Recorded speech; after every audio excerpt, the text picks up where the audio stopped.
Good evening, good afternoon, and good night, my friends and enemies. Episode 6 of the Slightly Off podcast, coming at you from a change of location, coming at you live, coming at you recorded, coming at ya. Okay, so there was a tweet I saw, and I don't normally see tweets. I only see tweets when they're screenshot and put on Instagram because I don't do Twitter. Maybe that's to my own detriment. I don't think so. It's a lot of madness out there. But anyway, there was a thing where some girl was like, "All right, ladies, in the winter, male reindeer lose their antlers and female reindeer keep their antlers. So all of those reindeer pulling Santa's sleigh are strong women, female reindeer." And I was like, oh, at first I was like, okay, annoying, because why does everything have to be a thing? And then I was like, well, so there's two arguments to counter this, right? There's one argument, which is,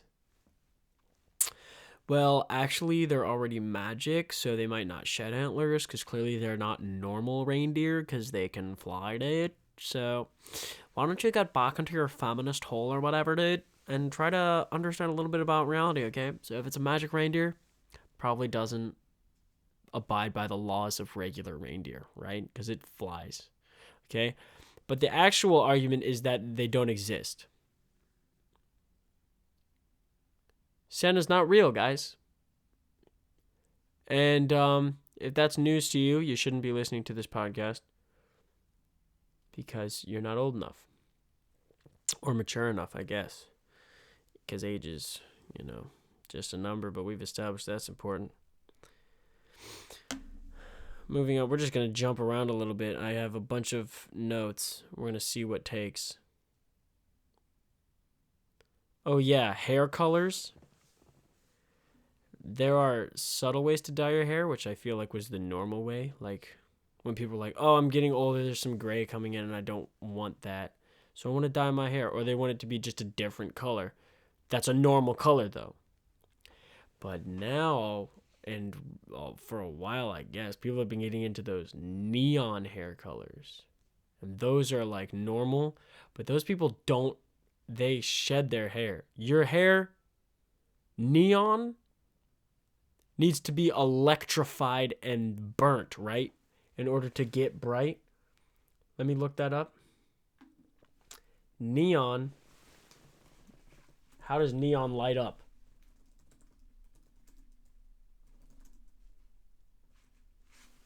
How does neon light up? How do neon lights work? So, helium, neon, or argon. Why does it light up? Apply only a modest electric voltage. Okay. So, if your hair should not be emulating electrified atoms. That doesn't sound healthy. It's not a natural color anywhere in nature. It's neon. You need to get electrified. You need to hold it in a glass tube. And why is it glass? So you can see through it. Put the gas in. Hold it there. Tie up the gas so that it doesn't run away. Electrify it. Send it on its merry way. And then that'll do it. Sorry, I'm in a bit of a down mood. I broke a glass a couple minutes ago. I broke a damn glass, and the last time I broke something was a long time ago. How annoying is it? I've talked about this in life. How annoying is it to honestly, I know don't cry over spilled milk, but how annoying is it to do it though?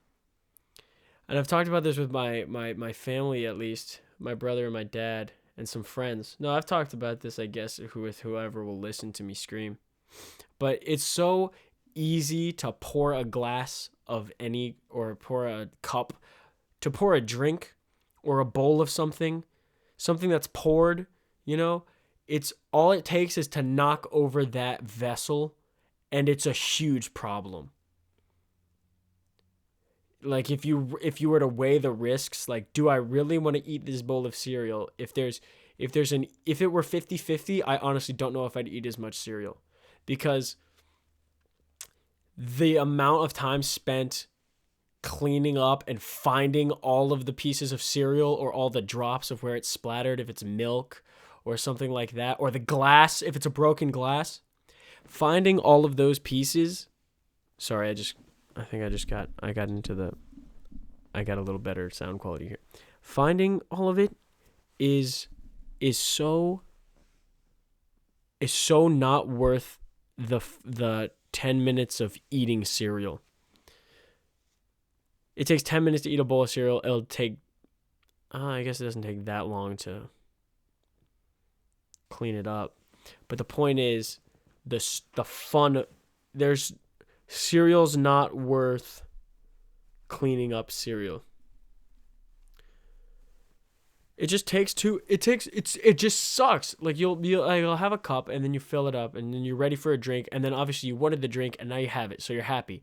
You knock that thing over, it's a dilemma. You've got to clean up the table, you got to clean up the floor, you got to clean up the cup, you got to rinse off the edge of the cup, or when you spill something down the side of a cup, and then you wipe the side of the cup and then set the cup back down, but it's on the bottom of the cup, so now there's a ring on the table, and you got to lift up the cup again, and you wipe up the ring, but you forget to wipe the bottom of the cup, so you set the cup back down and get another ring on the table, and by that point you're probably not even thirsty anymore, so you just move on.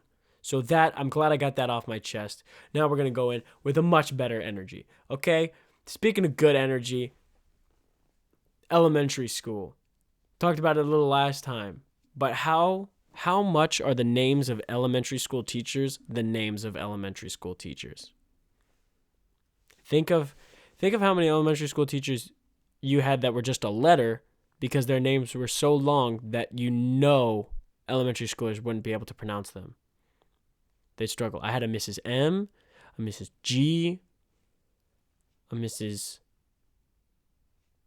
Those are the letters, I guess, but like the names are so like you'd never find them anywhere else. I feel like elementary school teacher names, last names, and military last names are like, that's the only place where you find these names. You never find these names in other occupations.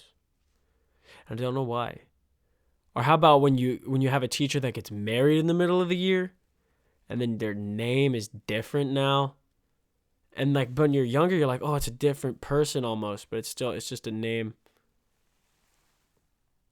Just a name change. Sorry, I'm getting in my head about life, really. Okay, in my free time, visual. Hey, there's audio ASMR, and then there's visual ASMR. Something that gives me visual that's just fun, satisfying to watch is those industrial shredders. Have you seen these?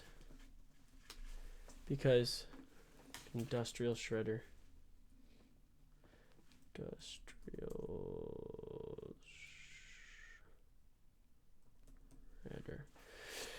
These things are crazy. Let's see what we got here.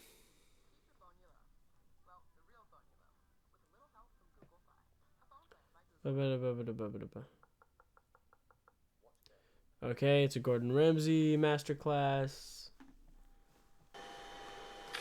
Okay, so cardboard, not that big a deal. I don't know what that was. A rubber band ball? Dude, this stuff is dope. A sheet of, like, sheet metal.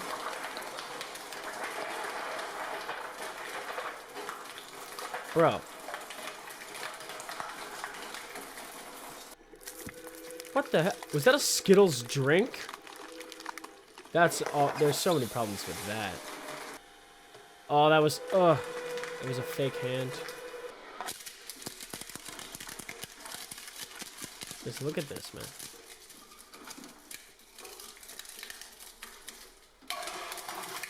Of course.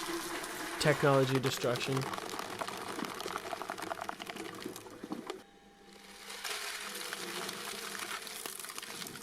Oh!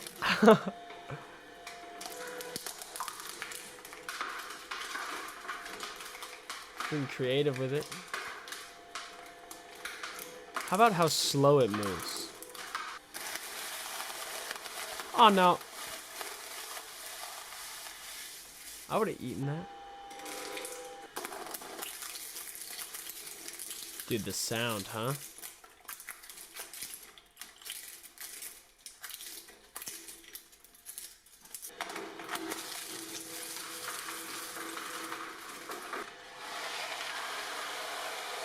Whoa.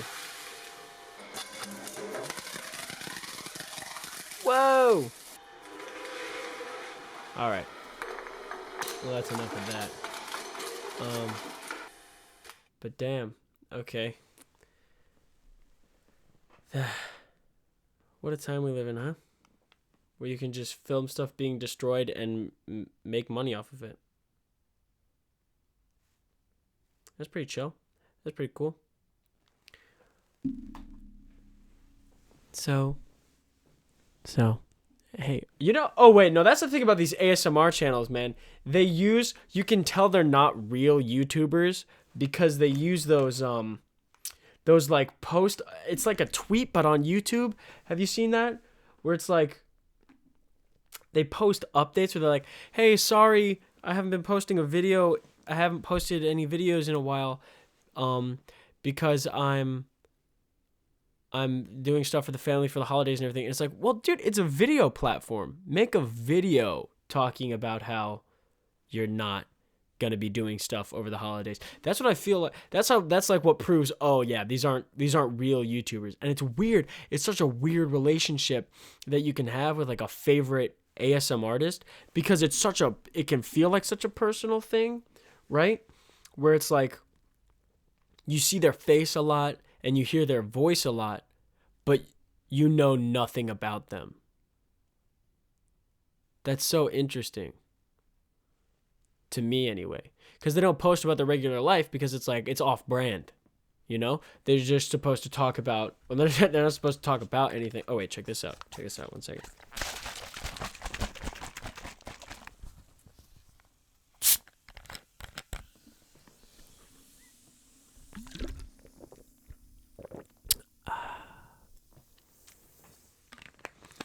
But yeah, they don't freaking... excuse me. I guess you saw that coming. They don't do stuff like regular YouTubers. Like, regular YouTubers will, even if they're not vloggers, they'll make a video updating, because that's what you come to YouTube to do, is make videos. It's a video sharing platform. You're gonna make a video about stuff that's going on, but that's not what they do. They used to set up the camera, set up the microphone. I don't have to move a lot, have everything off camera, and work from there. And editing, there's some editing involved, but I feel it's very like... Now okay, well, first point is most of the editing is like the basis of editing, where you have empty space and you don't want it there, so you just take it out, and then you put a transition in between, and then it's fine. It's not editing on the level of camera movements or sound design and stuff, but with a caveat of that, some of these ASMR channels do in fact do layered, they call it layered sounds, where they will add a bunch of sounds on top of each other that they can't make all at once.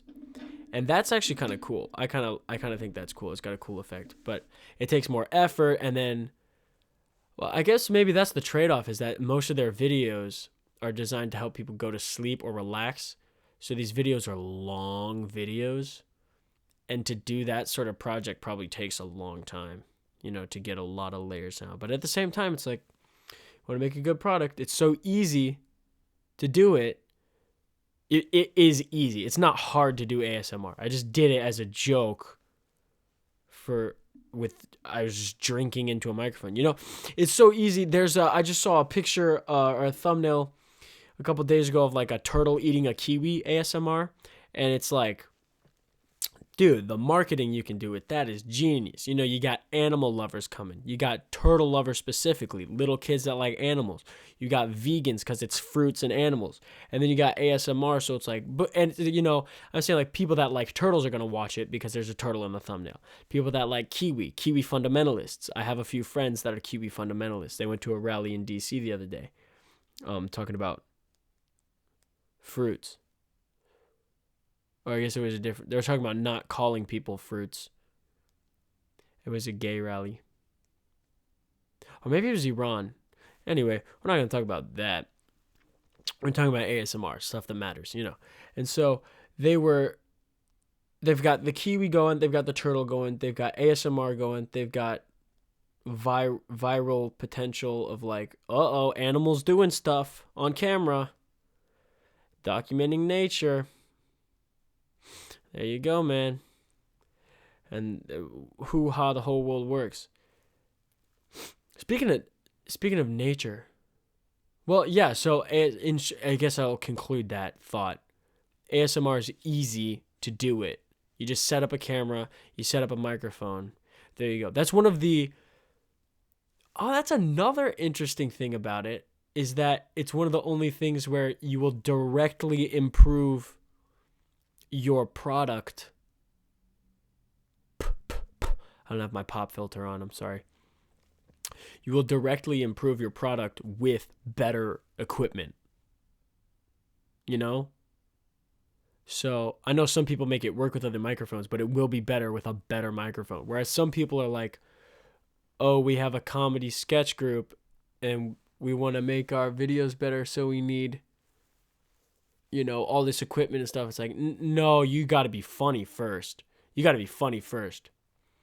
You should be just set up a camera, do a bit, 2.5 minutes. It's not hard at all. If you're funny, filling 2.5 minutes with a group, that time should feel like you're running out,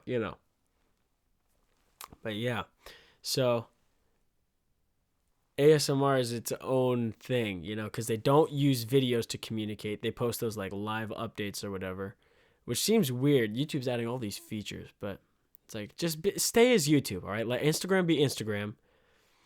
Let Snapchat be what it is. Facebook, you have Instagram now, so I guess you're going to be fine. But don't, YouTube, just stay, your videos, be that. You got a comment section. That's the only place I should be reading anything on YouTube. That's not a title. And then they have, the ease of it, but the time trade-off, and then the disconnection, where it's like you don't really know them because their personality isn't really part of, I guess, with the ideas that they come up with. Well, anyway. Nature. Australia's in trouble, man. That Nature is Metal account that I follow on Instagram, I think I talked about that a couple episodes back, with some of the hardcore stuff, with animals. But yeah, Australia's freaking ablaze. I have one of my brother's school friends who is at least an acquaintance of mine. I consider him a pal. I'm directing that at him for when he listens to this. He's cool enough, I guess. He moved to Australia, so he's doing. They graduated high school, and he's now there over in Australia. And of course, the year he moves over there, Mans is in a hellfire. So, yeah, I'm gonna look at some of these pictures again, just so I can feel something. But yeah, jeez Louise. The caption, apocalyptic. These images speak for themselves. Second slide. Okay, so the first one, I'll have it up on the screen. Yeah, let me send the timestamp here so I know when to put these images. But yeah, so you got the kangaroo there in front of just, the fire has layers. You know, like if you've ever had a bonfire and you're like, oh, you can see the fire on the outside of the wood and then the fire on like the direct inside of the wood and then around it. And then there's fire like in the center. That's how you know it's hot. Where it's got layers to the stuff, man. And this fire is like, you got fire in the foreground right there on the ground. And then you got the building's on fire, and then there's fire under the building, and then there's fire on the other side, and then there's fire just behind it. That is horrifying. And then this second picture, the second slide is a photo of a car. The aluminum rims of the vehicle have liquefied and run down the slope. The melting point of aluminum is 660 degrees Celsius. And for us Americans, that's 1,221 degrees Fahrenheit. That is, oh my God. These wildfires have created a smoke cloud larger than the continental United States. It can be seen from space as it circles the hemisphere, covering over 12,000 kilometers, 7,456 miles. The smoke is so bad that the sky in neighboring New Zealand has turned orange, the plume being the thickest in recorded history to travel across the Tasman Sea. Tasmanian devils are around there. In New South Wales, which is by far the hardest hit, the Rural Fire Service said that as of this morning, there were 150 fires active, only 64 of them 64 of them uncontrolled. Good God, man. And I know, and I've heard also that this is affecting lions. Or, wait, am I talking out of my ass? Lions don't live in Australia. Right? I don't think they do. No, they don't. Well, point is, yeah, no, they don't. What the hell? Lions don't live in Australia. How would they get there? They gonna swim? Pangea? They get over there, Pangea? No. Point is, lions are big old cats, right? Just in case you didn't know. Sorry, one second. What the hell? Okay, lions are big, okay? I'm looking up. I'm trying to find out how much a lion weighs. Okay, well, I typed in how much, and the first thing is, how much does a lion weigh? They're always listening. 420 pounds. Okay, epic. However, 420 pounds, all right? I'm less than that. And it's difficult for me to climb a tree. Okay? These are big old lions, muscular, dense, used to running, jump, pounce, kill. They've been seen climbing trees. Okay? As a difference here, let's see, how much does a panther weigh? Shopping? No, I don't want to buy a panther. 120 pounds. That's a jaguar. Okay, a black panther, 68 pounds. A jaguar, 120 to 210 pounds. Okay? Now, and they're climbing big trees. You know what I mean? Like big branches that don't move. And they weigh a fourth almost of the weight of a lion, right? These lions are climbing those thin trees in the savannah, bro.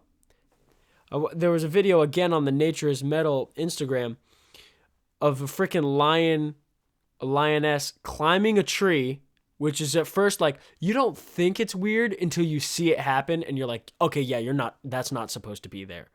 You know what I mean? It's like if you see a kangaroo, you know, on an iceberg. Like in your head, you can imagine it so it's fine, but then you see it and then you're like, something's wrong. Okay? A lion in a tree, dude, the tree's shaking, right? The whole tree freaking goes woof, but there's a baboon up there. And the baboon is like, oh, I'll climb a tree because these are lions, and I'll be fine because it's a tree. And I can climb the tree, and the lions are going to be on the ground because I'm a baboon, and those are lions. And it climbs up the tree, and the lion's like, okay, bet, we're going up the tree. And it climbs up the tree, and it weighs down the branch, and then the other lion that's on the ground jumps up and grabs the baboon, and then the other lion like either falls out of the tree or jumps out of the tree or whatever, and then they both just, I mean, that baboon was toast, man. But yeah, so nature's hardcore. Oh, no, there was this beautiful post. Okay, this I do want to show. So because the picture's not terribly graphic, but I wanted to read this because I think it could be nice for anybody to hear this.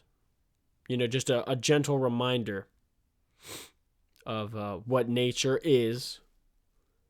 And remember that it's always going to be that way unless we make everything like SpongeBob in the future. It's all chrome. And nature should stay, obviously. Some people do need to hear that, but most people have a functioning frontal cortex and everything is fine. Okay. So here it goes. So this is I'll have the picture up on the screen.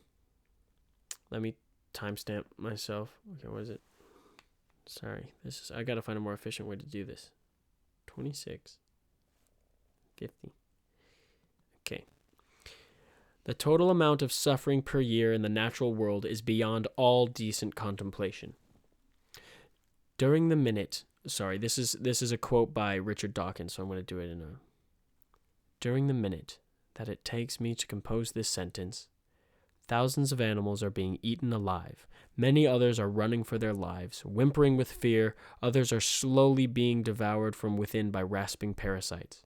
Thousands of all kinds are dying of starvation, thirst, and disease. It must be so.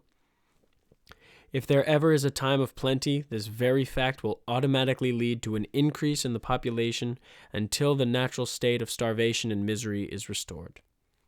In a universe of electrons and selfish genes, blind physical forces, and genetic replication, some people are going to get hurt, other people are going to get lucky, and you won't find any rhyme or reason in it, nor any justice. The universe that we observe has precisely the properties we should expect if there is, at bottom, no design, no purpose, no evil, no good, nothing but pitiless indifference. So that may seem kind of bleak, but I take the Buddhist approach there, where the whole Buddhism thing is life is suffering. If you're feeling okay, consider yourself lucky.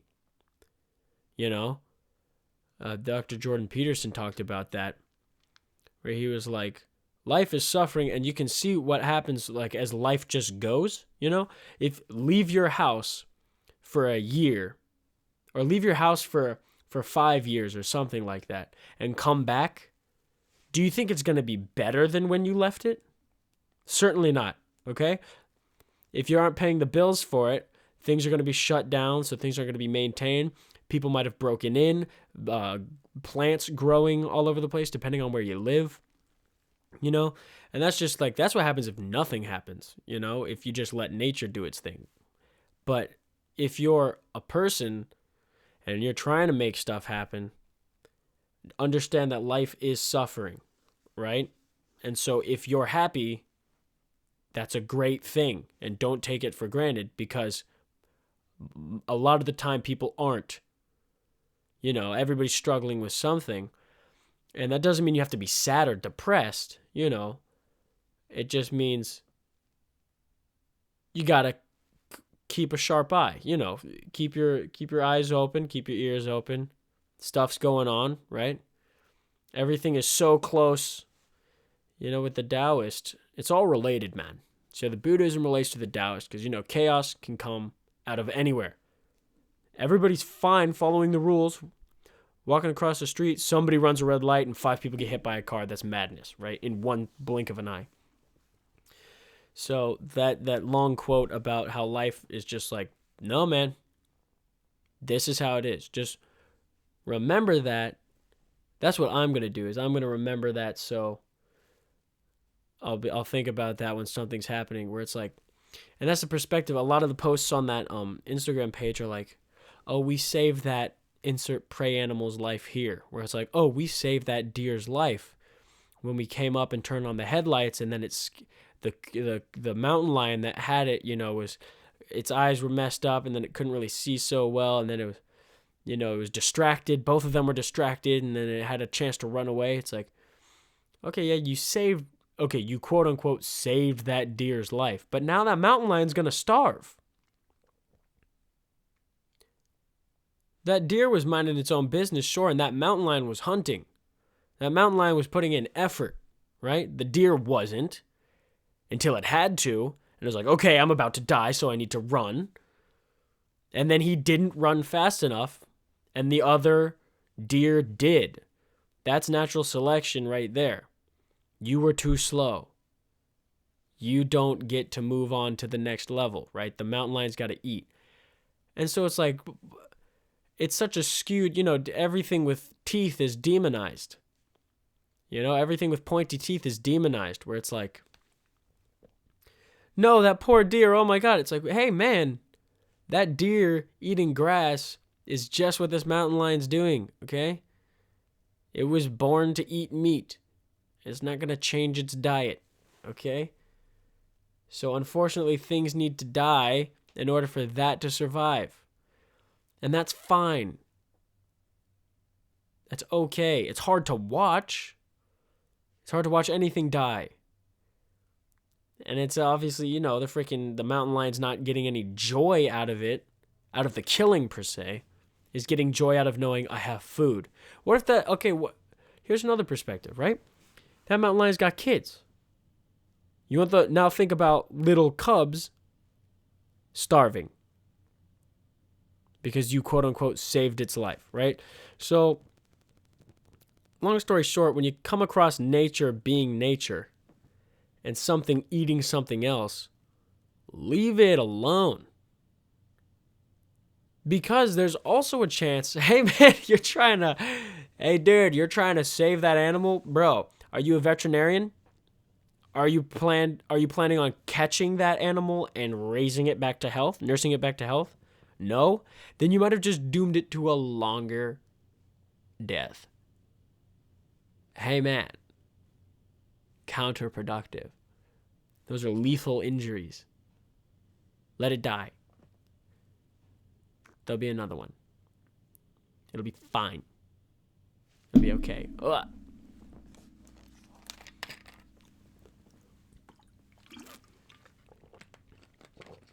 So yeah, went to a bit of a dark place, but the whole point is to see that the darkness, the sun will come out tomorrow. Bet your bottom dollar that it will tomorrow. Whoa! That's when the sun's coming out. Okay, so let's lighten things up a bit and talk about stupid entertainment, man. Snapchat content drives me up the wall, makes me visually angry.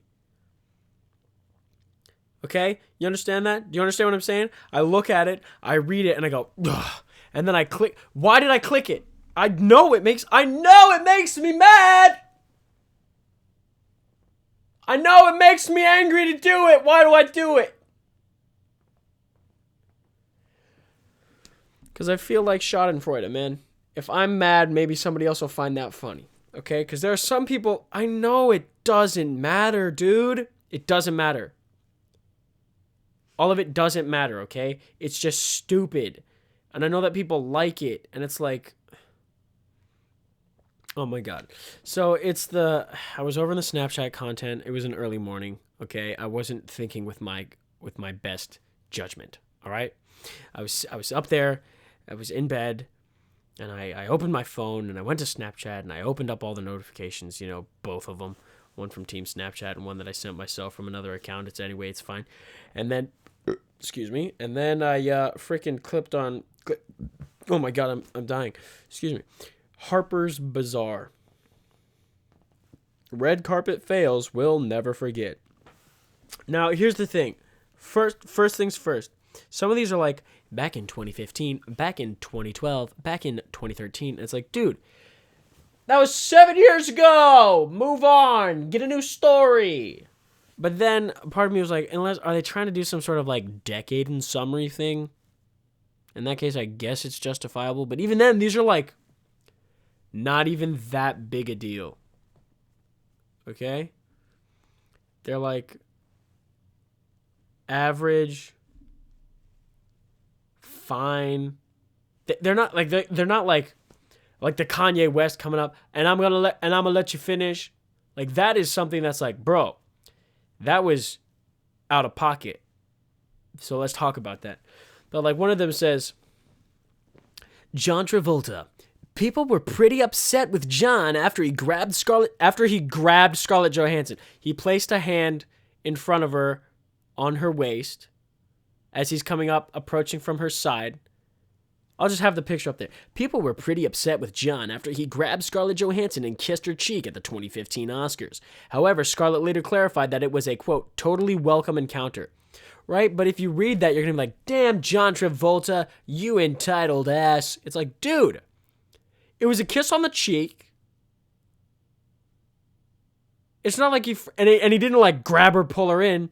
He was just like, the hand on the waist was like, there's a person here. Because if you get a kiss out of nowhere, then it's like, whoa. But if you get the placement, you're like, oh, okay, that's a nice, non-aggressive. Oh, and there's a kiss on the cheek. And literally a second after, I don't know if I have a picture of it, but because I just screenshotted all these this morning. But after he places the smooch, she like turns to see who it was, and then she's smiling immediately. Hey, dude, if you're smiling, guess what? It's certainly not a bad thing, right? She was like, oh, that was funny. What the heck? Oh my gosh, that was John Travolta just came up here. It's, actors and people together being like, oh my God, it's just so annoying when people are like, people were pretty upset. Why? Why are you upset for her? Just be like, ugh. And then, of course, they're going to want to interview, like, how did you feel, Scarlett Johansson, when Jonathan Travolta came up and sexually assaulted you? She's going to be like, what are you talking about? Which I guess can segue into another one where, okay, Shailene Woodley, who I believe was in the Divergent movies. Yeah, she's very pretty. The actress clearly wasn't vibing with this interviewer at the 2014 MTV Movie Awards. When the interviewer said she was hungry, Shailene deadpanned, well, you should probably eat. Hey, man. Not news. Boring. Uneventful. What they should be they shouldn't be, dude, they're directing every single one of these is directed at the wrong person. Every single one. It's like this one's directed at Shailene. I'm botching her name. But it's directed at her when it should be directed at the interviewer who's like, hey man. An interviewer. It's her job. Her job is to interview. And the question she came up with was, are you hungry? Dude. She should be honored that she got an answer at all. I would have, had I been on the red carpet, I would have walked away. See, dude, that's why it's interviewers like that ask stupid questions. You made it to the job. You're there in front of a camera with a microphone, talking to celebrities. On the red carpet, and you armed yourself with, are you hungry?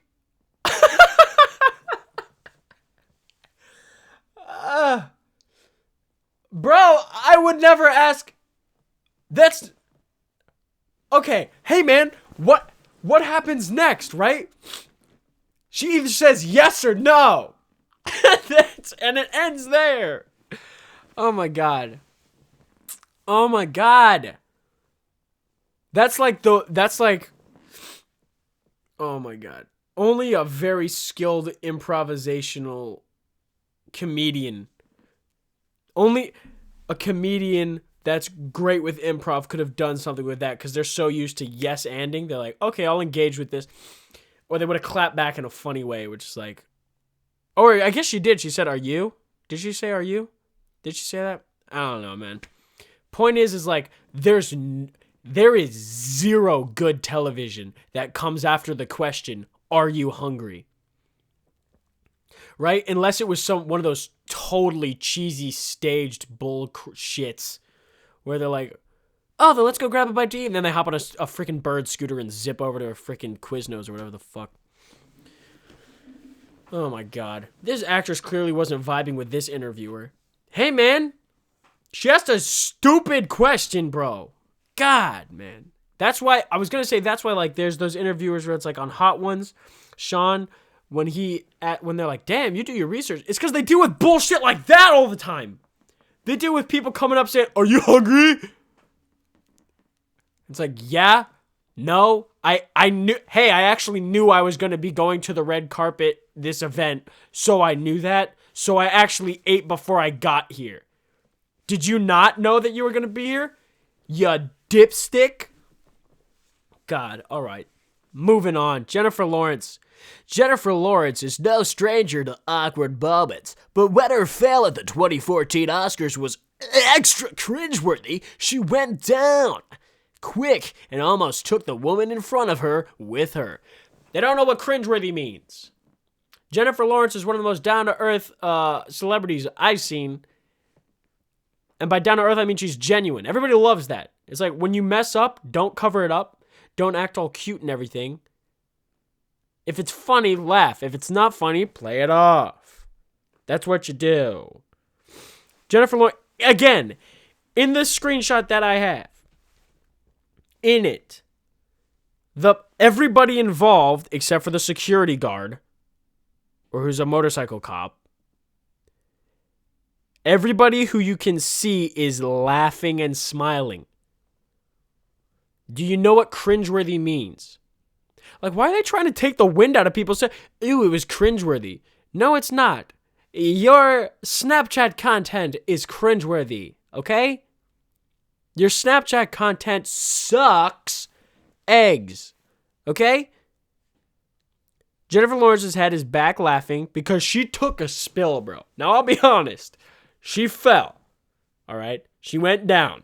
It wasn't graceful, okay? Actually, it was pretty good. You know, it's Jennifer Lawrence. What are you going to do, right? But the woman in front of her, who she almost took down with her, is smiling and laughing, placing a hand on Jennifer Lawrence. You can see the gentleman, I'm not sure who that is, standing to her left, has an arm around her back, probably as a joke, like, you gonna be okay? But you can see by his cheekbone peeking out there that he is also smiling. Zero cringing. Moving on. When Amy Schumer, now, of course, Amy Schumer's on this list. And of course, it's Amy Schumer's own doing that she's on this list. Okay, there's no interviewer that came up to her and asked her a dumb butt question. When Amy Schumer spotted Kim Ye at the... Okay! Didn't read that this morning. That's Kanye and Kim Kardashian, all right? Kanye West, if you weren't sure. When Amy Schumer spotted Kim Ye at the 2015 Time 100 Gala, she thought it'd be hilarious to fall in front of them. Okay. Now, that explains why your comedy career is going the way it's going. If you think that she thought it would be funny, you'd expect a comedian...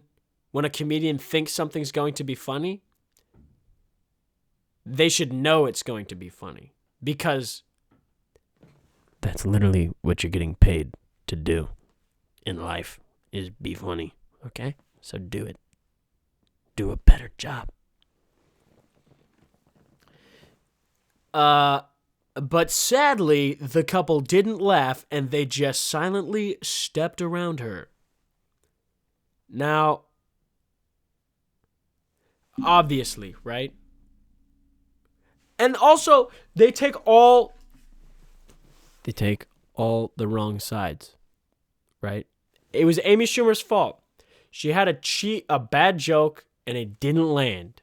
And they say, sadly, it didn't go over well. If a joke doesn't go over well, it's not sad, okay? It's not sad as in like, oh, bummer. It's sad as in like, bro, you read the room. Read the damn room, bro. You don't know what you're doing, okay? We're at the 46 minute mark here. We're gonna move along. If there's anything left. Oh yeah, and the final thing.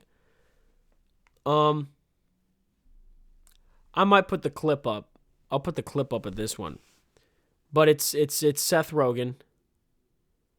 And they said this one, there was a video of it, and so I'll find the clip. But it was Seth Rogen, and they were like, Seth Rogen's cringy dingy doodle. Frickin' whatever the frick. They're like, it's a cringeworthy thing, and I'm not saying it because I don't want to spoil it. I'll pull up the video. Let me see if I can find it.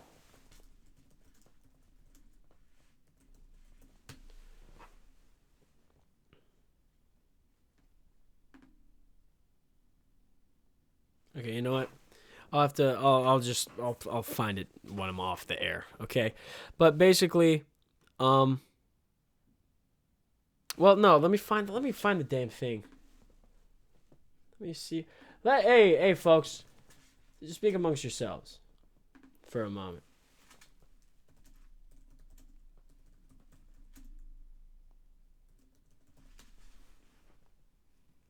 Okay, this is the Golden Globe Awards, which I believe is going on tonight.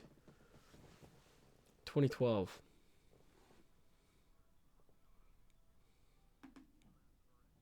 Oh, there it is. Okay, in the first. Hello, I'm Seth Rogen, and I am currently trying to conceal a massive erection. How nice. In this next category, we have... See, okay. They don't know what cringe means. Everybody on screen right now is laughing. The woman next to him, I maybe I'm an idiot for not knowing who she is, but standing next to him, she is trying to contain her laughter because it was funny. Dude, people that aren't funny really aren't funny, bro. That's what every one of these award shows could be. See what happens when you put somebody who's actually funny in front of a microphone? Guess what? People laugh. Aha! You know what doesn't make people laugh?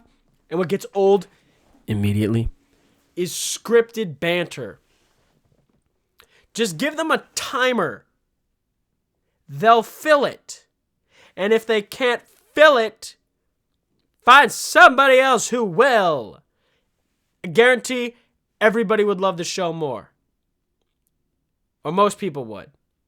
Spice it up. Okay, compromise. Because there's some people out there that are sticks in the mud that would be like, that's not the way they do it. I didn't come here to laugh. I came here to get awards. And if you're that kind of person, you got problems of your own. Fight your demons, okay?